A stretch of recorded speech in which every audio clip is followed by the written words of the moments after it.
곧 돌아올 것 같은데 그 시점이 언젠가 했더니 생각보다 빨리 온 거예요. 아, 이거 되게 심각해요. 그래서 지금이 바로 저는 그 타이밍이지 않나라고 생각을 합니다. 인생을 마음껏 누려봐. 나이야 멋졌단 말이야. 인생은 단 한 번뿐이야. 안녕하세요, 복마마입니다. 오늘 날씨가 굉장히 더워요. 지금 가뭄이 너무 심해서 산불도 많이 일어나고 하니까 비는 와야 돼요. 근데 뜨겁습니다. 우리 주부들 같은 경우에는 얼굴에 김이 올라올까봐 지금 걱정이 태산 같죠? 그래서 오늘 저도 점심 때 저기 이제 한남역 근처에 이제 식당에서 밥을 먹고 이제 햇빛을 막 쫙쫙 받으면서 걸어오는데 덥더라고요. 엄청 더워요. 오늘 좀 여러분들하고 얘기를 하고 싶은 거는 사실 이제 물가가 너무 많이 올랐어요. 그냥 점심이 한 10,000원 정도 하더라고요. 직장 다니시는 분들은 굉장히 이거 심각한 것 같아요. 점심을 돈 10,000원 주고 사 먹어야 되잖아요. 근데 이게 한 달이면 몇십만 원이 나가는 돈이라서 그래도 복마마는 우리 직원들 점심을 다 사죠. 그렇지, 김 PD? 네. 우리 회사 좋은 회사.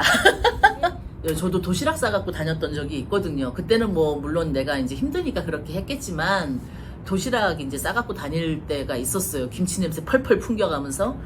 근데 요즘 직장인들이 그럴 수밖에 없겠다 싶은 게 자동차 가지고 운전을 저는 많이 하잖아요. 임장을 가고 할 때. 그래서 한 달에 한 8만 원 정도면 그냥 기름을 가득 채웠거든요. 근데 요즘에 세상에 11만 원. 깜짝 놀랐어. 항상 뭐 찔끔 5만 원 넣고 6만 원 넣고 막 이러다가 풀로 넣어봤더니 세상에 11만 원이 들어가는 거야. 근데 이게 지금 남자분들 같은 경우에 굉장히 와닿을 것 같아요. 내가 버는 거는 지금 한정적인데 출퇴근하는데 이렇게 기름값이 많이 들어가면 추가적으로 점심값도 그래. 내가 쓰는 그 용돈은 한계가 있는데, 그쵸? 집에도 갖다 줘야 되고 심각한 상황인 것 같아요. 물가 상승이. 그래서 김밥이 한 줄에 5,000원이더라고요. 4,500원? 그 김밥 나라 뭐 김밥 천국 막 이런 데서 1,500원에 막 사 먹었던 때가 불과 몇 년 안 됐던 것 같은데 한 3배가 뛴 것 같아요. 그래서 라면이랑 이렇게 먹으면 7,000~8,000원 식사 한 끼 값이 그냥 나오는 이렇게 물가가 급작스럽게 많이 오르는 지금 우리가 시대에 살고 있는 거죠. 지금 올 가을부터는 공공요금, 지금 전기세도 3원이 올랐잖아요. 그러면 이제 한 가정당 1~2,000원 정도의 부담이 되는 거지만 가을 되면 다른 데서도 줄줄이 이제 인상을 할 예정이어가지고 이거 장바구니 우리 주부들 장난 아니겠다. 물론 남편들도 장난 아니죠. 요즘에는 왜 가사 업무를 남편이나 부부가 다 이제 공동으로 많이 하다 보니까 이 장바구니 물가에 대해서 남자분들도 크게 요즘엔 공감하시는 경우들이 많더라고요. 옛날에 여자만 공감하는 거 했는데 지금 아니에요. 그리고 요즘에 수박값도 엄청 많이 올랐어요. 저 수박 아직 안 사 먹어봤거든요. 누가 이제 사갖고 오면 의도는 먹어봤어요. 의도는 먹어봤는데 수박값 엄청 많이 올랐대요. 이렇게 이제 우리가 허리띠를 졸라매야 되는 시기가 돌아왔는데 월급은 이제 그 자리인데 물가가 이렇게 고공행진을 한다고 하면은 물가가 올랐기 때문에 임금이 올랐는데 아무런 효과가 없는 거예요. 남편이 버는 것만으로는 이게 생활하기가 힘들잖아요. 그래서 우리 엄마들이 또 뛰어들어야 되고 아빠들 또 술자리 또 오늘은 또 피하고 술값 아끼고 담배 하나 또 줄이고 경기가 조금만 어려워지면 결국은 우리가 그냥 기본적으로 생활하던 것들이 돈을 아껴야 되니까 줄여야 되잖아요.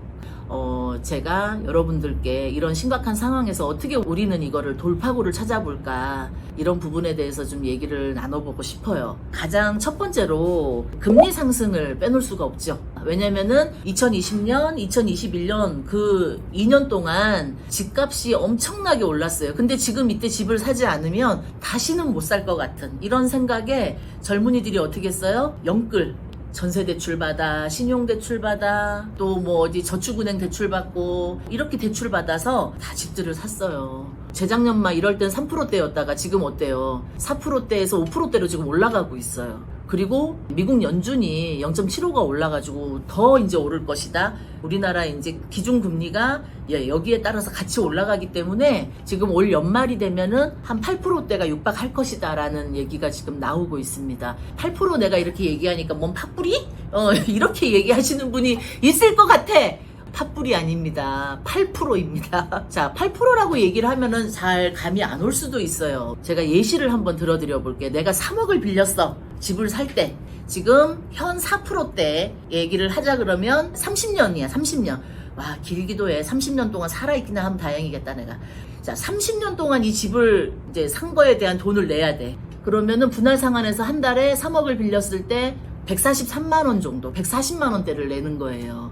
자, 근데 얘가 올 연말에 만약에 8%가 돼. 그러면 220만 원 정도 내는 거예요. 야, 그러면은 자그마치 한 7, 80만 원이 갑자기 뻥 하고 생긴 거예요. 지금 돈을 더 내야 될 일이. 애 학원을 한 2개는 더 보낼 수 있는. 그러니까 이 돈은 그러면 어디서 만들어야 돼? 어디서 만들 거예요? 길에서 수박을 팔아? 아니면 어디 가서 설거지해서 아르바이트로? 대리운전? 1년이면은 거의 뭐 한 800만 원에서 1000만 원 가까운 돈을 외로 지금 더 내게 생긴 거예요. 허리도 졸라맬 수밖에 없는 거죠. 엄마들이 팔 걷어붙이고 지금 아르바이트 하러 갈 수밖에 없는 거라. 그래서 내가 코로나 때 유동성이 좀 있어가지고 여러분들 투자들도 많이 하시고 했잖아요. 그래서 이게 허리띠 졸라맬 시기가 곧 돌아올 것 같은데 그 시점이 언젠가 했더니 생각보다 빨리 온 거예요. 이거 되게 심각해요. 그래서 이제 금리 인상 여러분들이 조금 주담보대출, 주택담보대출을 줄임말인데 이 주담보대출에 대해서 여러분들이 그동안 좀 힘들게 대출을 해가지고 지금 이자 부담에 조금 시급하신 분들은 선택과 생각이 지금 필요한 시기입니다.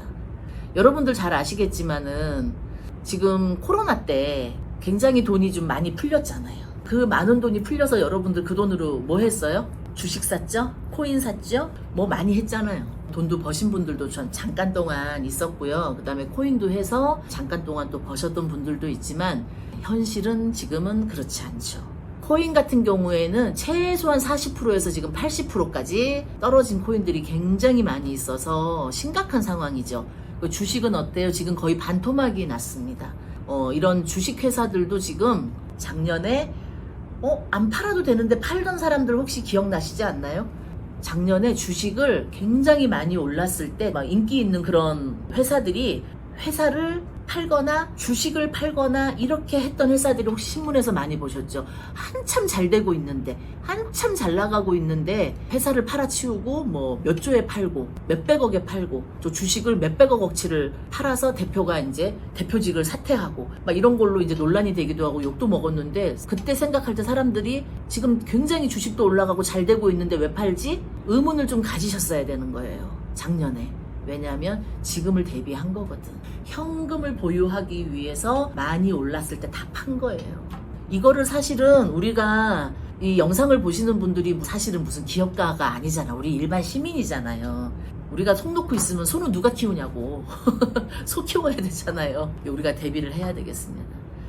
마마 구독, 좋아요 꼭 눌러주세요. 여러분들 요즘에 이제 방송에서 많이 접하시는 내용 중에 스태그플레이션이라는 얘기 들어보셨죠? 간단하게 얘기하자 그러면 경기 침체, 물가 상승, 경기 후퇴 이렇게 해서 사실은 이제 경기가 엄청 안 좋아진다는 거죠. 그래서 우리가 이 경기가 안 좋아질 때 가장 먼저 일어나는 게 뭐예요? 바로 실직이라는 거예요. 실직. 우리가 IMF 때 제가 많이 겪었고 그 다음에 서브프라임 사태도 겪었지만 그때 실직들 정말 해고, 정리해고 이런 거 많이 했잖아요. 회사 퇴직하고 고깃집 차리고 치킨집 차리고 피자집 차려가지고 또 쫄딱 망한 은퇴자들 되게 많았었거든요. 이게 여러분들의 얘기예요, 사실. 우리가 지금 그런 상황에 놓여 있고 그런 상황으로 지금 발전해 가고 있다라는 거에 진짜 지금 가지고 있는 돈을 잘 지켜야 돼요. 그렇죠? 지금은 지키는 것이 중요한 때예요. 이거를 뭐 어디에 투자를 하고 뭘 하고 이게 중요한 게 아니야. 당연히 돈은 벌어야죠. 하지만 지키는 것이 더 중요한 때다. 자, 그럼 이걸 어떻게 지키느냐? 해답을 찾아봅시다. 여러분들 잘 아시다시피 저는 뭐 하는 사람이에요? 경매를 하는 사람이잖아요. 그리고 경매를 취급을 하는 그 대상이 바로 부동산인 거죠. 그러다 보니까 저 같은 경우에는 경제뉴스, 그 정치적인 면을 우리나라에서 이 부동산을 빼놓고 얘기할 수가 없어요. 계속 저도 접하고 미리미리 듣고 그 다음에 준비하고 이러기 위해서 공부를 하고 있거든요. 우리가 이 부동산을 내가 하고 있지만 내가 하고 있는 일에 경제적으로 안 좋은 상황이 올까 이런 것들을 좀 예측을 해야 되죠. 왜냐면은 자, 빵 파는 사람은 어때요? 지금 우크라이나 그 전쟁이 터지면서 자재값이, 원재료 값이 올라서 이제 빵값도 올려야 되고 이런 상황이잖아요. 모든 내가 하고 있는 사업이나 내가 하고 있는 직종에 다 이렇게 밀접한 관계가 있기 때문에 열심히 공부해야 된다.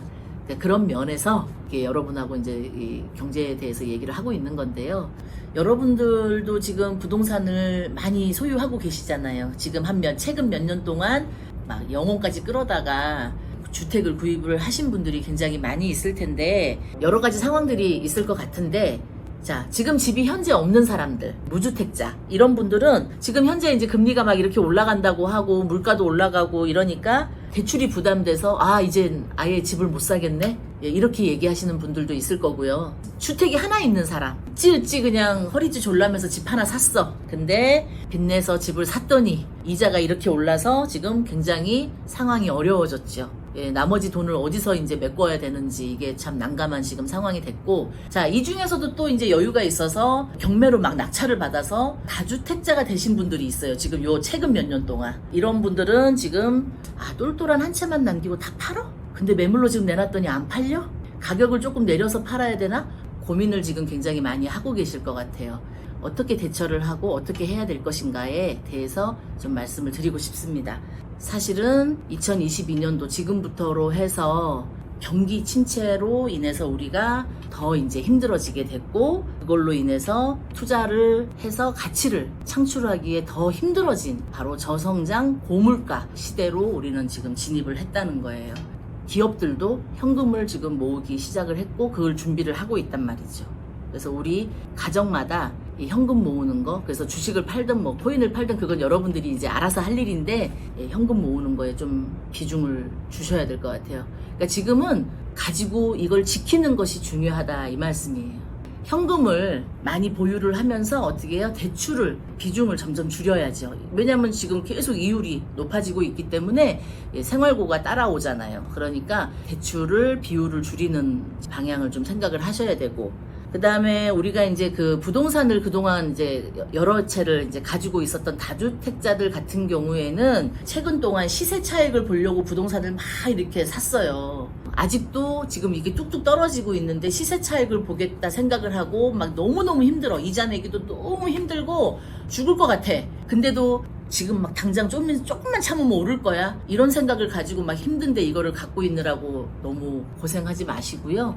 이럴 때는 시세 차익보다는 차라리 임대 수익을 받을 수 있는, 수익이 나올 수 있는, 어느 거는 좀 팔 건 팔고 임대 수익이 나오는 것들은 좀 가지고 있고, 요렇게 다주택자들은 좀 생각을 하시면 좋고, 무주택자들은 지금보다는 조금 더 좋은 타이밍을 기다렸다가 집을 장만하시는 게 좋을 것 같아요. 왜냐하면 지금 경기가 어렵다 보니까 당연히 경매도 많이 나오고 지금 매물도 지금 많이 나오고 있거든요. 그래서 그런 부분들 때문에 제가 볼 때는 여러분들이 오히려 집을 장만할 수 있는 좋은 기회가 무주택자에게는 돌아오고 있지 않은가라고 좀 말씀을 좀 드리고 싶고, 집이 한 채가 있어서 대출 때문에 힘든 분들은 가장 이분들이 고민인 거죠. 집 한 채 있는데 이게 대출이 막 이렇게 올라가서 힘드신 분들은 잘 판단을 하셔야 되는 시기인 것 같아요. 왜냐면은 내가 이 이자를 감당할 수 있어. 팔고도 붙이고 나가서 돈 벌어가지고 이자 감당할 수 있으면 지키세요. 그건 지켜야 돼. 근데 힘들어서 도저히 이거를 감당 못해. 그러면 선택을 잘 하셔야 되는 거예요. 안 그러면 경매로 나올 수 있어요. 그래서 지금은 투자를 한다기보다는 현금을 잘 지키면서 어떻게 해야 돼요? 오히려 이렇게 어려운 타이밍이 여러분들이 준비해서 정말 우리가 원하는 그런 시기가 돌아왔을 때 모아놓은 현금을 쓸 수 있는 그 타이밍, 그게 굉장히 중요해요. 뭘 투자를 할까? 물론 안전한 투자 굉장히 중요하죠. 안전한 투자 굉장히 중요한데 그것도 좋지만 좋은 때를 기다리기 위해서 지키는 거, 공부하는 거, 지금이 바로 저는 그 타이밍이지 않나라고 생각을 합니다. 동마마 구독, 좋아요 꼭 눌러주세요. 제가 이제 여러분들한테 공부를 하고 지켜야 될 때라고 제가 말씀을 드렸지만, 사실 저는 이걸 이제 작년서부터 계속 얘기했거든요. 저를 만나러 오는 사람들은 하나같이 전부 다 지금 집 사야 돼요. 대출이 얼마나 될까요? 내가 어떻게 하면 대출을 받아서 집을 살 수 있을까요? 저한테 오는 10명이면 10명, 100명이면 100명 답을 원해요. 제가 그때 막 참으라고 말을 많이 했더니 그때는 조금 의아해 하셨어요. 사실은 뭐 복마마가 제대로 알고 하는 얘기야? 막 이렇게 생각을 했는데 지금 이제 막상 이런 상황이 지금 되고 나니까 다들 그때 제가 했던 얘기에 공감을 하시고 아 그때 안 사길 정말 잘했다. 안 그러면 정말 어떻게 돼요? 지금 올라가는 이자에 밤잠을 못 자. 밤잠을 못 자는 걸 공마마가 수면제 노릇을 해준 거야 지금 여러분들한테. 그렇게 해서 지금 여러분들은 뭘 해야 되냐? 다시 재정비를 하고 준비를 하고 내가 어떤 걸로 인해서 투자를 해서 돈을 벌고 싶으면 거기에 맞게 가지고 있는 내 자산을 지키면서 이 타이밍을 잘 보고 우리가 준비를 해야 되겠죠. 그래서 여러분들 공부합시다.